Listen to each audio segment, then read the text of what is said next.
میرے والد صاحب مزدوری کر کے شام کو گھر آئے تو میں نے محسوس کیا کہ وہ تھکن محسوس کر رہے ہیں۔ میں نے پاس جا کر پانی پیش کیا اور ابو کے کندھوں کو دبانا چاہا تو کہنے لگے، نہیں پتر، کوئی ضرورت نہیں، کام آسان ہی تھا، بس پانی رکھ دو اور تم جا کر اپنا سبق پڑھو۔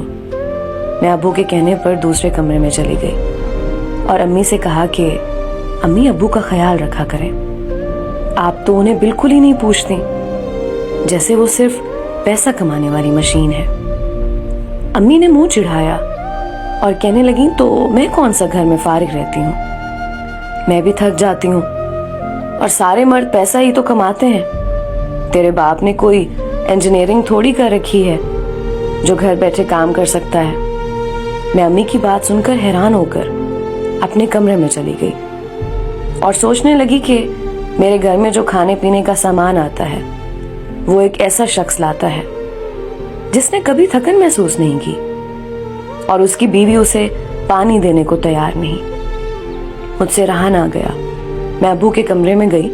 ابو سو رہے تھے اور میں نے دیکھا کہ ان کے دونوں ہاتھوں پر چھالے بنے ہوئے ہیں۔ دیکھتے ہی بے اختیار میرے آنسو نکل آئے، جو مجھے بتا رہے تھے کہ یہ شخص تمہاری ماں کی نفرت بھی برداشت کرتا ہے، تمہیں کالج بھی پڑھاتا ہے اور گھر کا سامان بھی مہیا کرتا ہے، غمی خوشی بھی اس کے ذمہ ہے، لیکن جب گھر آتا ہے تو کہا جاتا ہے اس نے کون سی انجینئرنگ کر رکھی ہے۔ وہ میری ماں ہے، میں ان کو صرف سمجھا سکتی ہوں، ان کی گستاخی نہیں کر سکتی، لیکن یاد رکھیں باپ ہمیشہ گھنے سائے جیسا ہوتا ہے۔